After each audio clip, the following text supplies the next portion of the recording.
defensive funk. Defensive funk.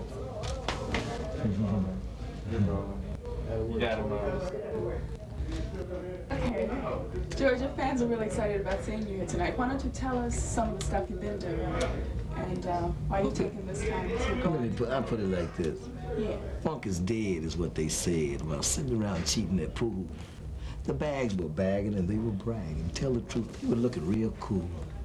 They were choked up tight and their white on whites, their cocoa brown fronts were down. They wore candy striped ties that hung down to their flies and they sported gold dust crowns. It was the 15th frame of a 9-ball game. They all stood digging to play. With an idle shrug, they suddenly dug a strange cat moving his way. It was a medium-built cat with a funny-time hat that looked about 5 years old. He wore a messed-up vine and he needed a shine, and he shivered as if he was cold. To all the other guys, they surmised this guy was an ordinary flunky. But to the well-trained eyes of how the mothership flies, you could tell these dudes were from the funky. So we've been kicking back, preparing for this new music out here. It's new. You know, how is it different from what we know about George Clinton? Well, how is it different? Yeah. Well, most of you wouldn't know George Clinton to be early basic funk, but we were like that. We did a lot of rap songs before, but most people wouldn't remember that part of our career because we didn't put out too many records, but we did a few and we did it on stage a lot. That's probably the way a lot of people wouldn't picture us, but it's the same. Funk goes all the way to sophistication until it becomes sophisticated. Like we had got around Funkadelic here, I would say.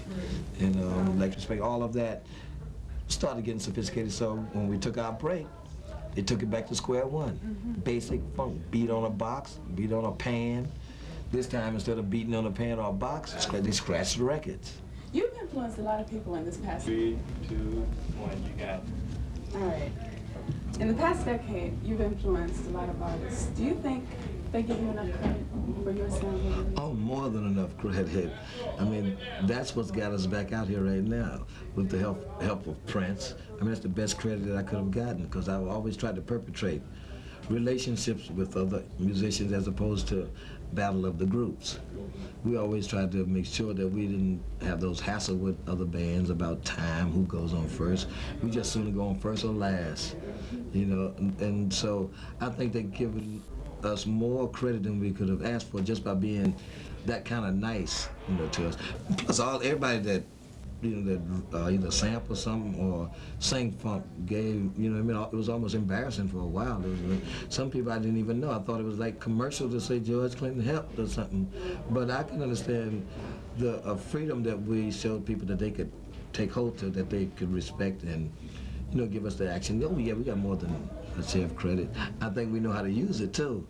The fact that De La Soul sampled our record, I sampled it back off of his record and got a little of his. I mean, it's all fun and everybody's cool and tight.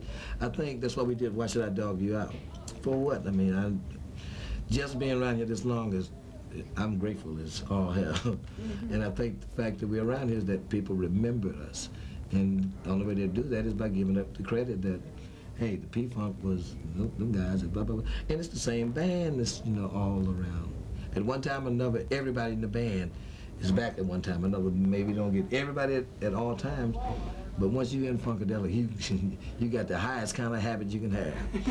You know what I'm saying? So I mean, if you ain't into long-term habits, you might not want to buy all the old records at one time. You may want to get a little bit at a time because they'll be having you in funk rehabs. Oh, they'll sell you a rehab in a minute, you know. So who influenced you? I let myself be influenced. I mean, first of all, I let anything that worked. You know, I learned that from Motown and Holland Dozier, Holland Berry and all that. Anything that worked, I try to find out what it is about it that made it work. You know, there's basically a formula, you know, and I let myself be influenced by stuff. You know, but off the top, Frankie Lyman, Jimi Hendrix, Beatles really influenced. Sly Stone probably more than any one single person. Sly Stone did probably more than any one single person. The Beatles, you know, and I would say the three most, Motown, sliding the Beatles. So where are you going to be after tonight? DC. These are rehearsals.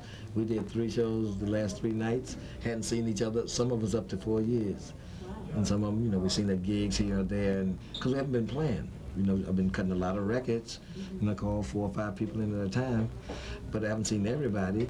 And we've been doing that for the last 3 or 4 years, waiting for the time when it was right, because ain't too many A&R people that can hear the fact that we do so many things that don't have a, how you say it, don't have a, don't go by a certain structure. There's nothing that we go by, so a lot of people couldn't handle us A&R wise. Prince is another musician who's liked to be innovative. He just believed in me, you know, and I tried not to, you know, abuse that, because I would have done anything he said do if he wanted to produce it. But since he gave it to me, I said, well, let me go ahead and do it, and he was satisfied, and his input was taken very well. And I do think up and coming video. Yeah, what do you got up and coming? Oh, everything. It's going to go, I mean, I can't even tell you. The show will be over if I could try to tell you all that's going on now. It's so much, besides the fact that I just released my single in 12-inch, Why Should I Dog You Out? The video is half done. We'll finish it up Tuesday. You have it. We've recorded the whole album to be out in about 2 weeks. Then there's Funkadelic coming out right behind that in a few weeks behind that. And Our Gang Funky, which is different members of the band on their solo projects. And Otis Day in the Night. You know, Garry, Shider, he's got his projects coming out, Jessica Cleaves, Payne. Then, like I said, Funkadelic on MCA. My son is on Warner Brothers. We're getting ready to go crazy out there. Plus the old stuff is re-released. Magabrain was re-released on the old labels.